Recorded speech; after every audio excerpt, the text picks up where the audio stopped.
Halo semuanya, perkenalkan nama saya Febrianti Purnababan, kelas TID 23 NIM 234409.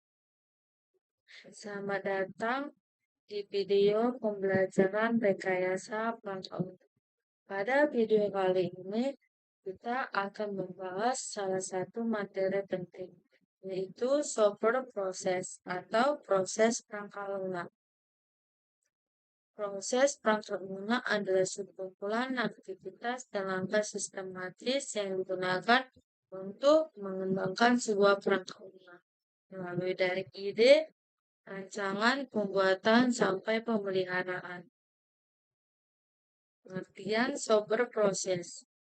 Software proses bisa disebut juga sebagai metodologi pengembangan perangkat lunak.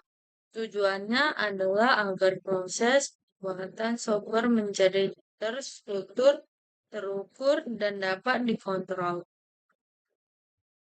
Setiap sebuah proses memiliki tahapan utama, seperti yang pertama ada analisis kebutuhan, kedua perancangan sistem, yang ketiga implementasi atau coding, keempat pengujian, dan yang terakhir adalah pemeliharaan atau maintenance. Tahapan ini membantu tim pengembangan agar hasil akhirnya sesuai dengan kebutuhan pengguna. Aktivitas utama dalam proses perangkat lunak. Ada 4 aktivitas utama dalam hampir semua proses perangkat lunak. Yang pertama, ada specification atau spesifikasi. Menentukan apa yang harus dilakukan oleh perangkat lunak. Disinilah dilakukan analisis kebutuhan dan dokumentasi fungsionalitas sistem. Desain dan yang kedua ada desain and implementation atau desain dan implementasi.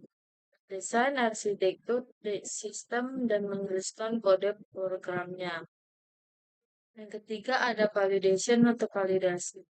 Memastikan bahwa perangkat lunak sudah memenuhi kebutuhan pengguna. Dilakukan melalui pengujian atau testing. Dan yang terakhir ada evaluation atau evolusi. Setelah software dirilis, seringkali ada perubahan kebutuhan. Maka software perlu diperbarui dan dipelihara. Berikut ada beberapa jenis software proses models. Ada beberapa model proses perangkat lunak yang digunakan dalam dunia pengembangan software. Berikut model-model yang paling populer. Pertama, ada waterfall model atau model airstream. Merupakan model paling klasik. Setiap tahap dilakukan secara berbeda melalui dari analisis kebutuhan, desain, implementasi, testing, dan maintenance. Kelebihannya mudah dipahami dan terstruktur. Kelemahannya sulit menyesuaikan perubahan di tengah jalan. Yang kedua ada incremental model. Software dibangun secara bertahap atau versi demi versi. Setiap versi menambahkan fitur baru. Model ini lebih fleksibel dan cocok untuk proyek yang berkembang seiring waktu. Ketiga ada spiral model. Menggabungkan ide dari waterfall dan prototyping. Fokusnya adalah identifikasi risiko di setiap tahap pengembang.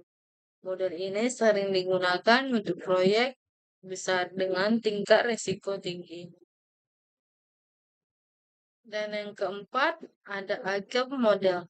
Model modern yang sangat populer saat ini prinsip utamanya adalah kolaborasi adaptasi cepat dan pengembangan bertahap. Contohnya Scrum dan Extreme Programming atau XP. Dalam Agile, tim bekerja dalam sprint singkat, biasanya 1 atau 2 minggu, untuk menghasilkan versi software kecil yang bisa segera diuji oleh pengguna.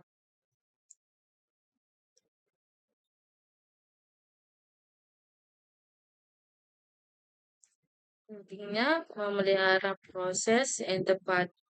Tidak ada satu model proses yang sempurna untuk semua proyek. Pemilihan model tergantung pada ukuran dan kompleksitas proyek.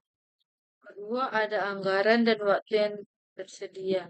Ketiga, tingkat perubahan kebutuhan pengguna. Dan yang keempat, pengalaman tim pengembangan.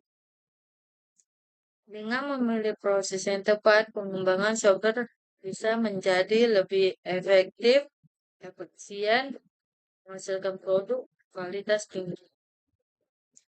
Jadi, kesimpulannya, software proses adalah kerangka kerja yang mengatur tahapan pengembangan perangkat lunak agar hasilnya sesuai dengan kebutuhan pengguna dan bisa dipelihara dengan baik. Itu saja penjelasan dari Egil. Terima kasih sudah menonton. Bye bye.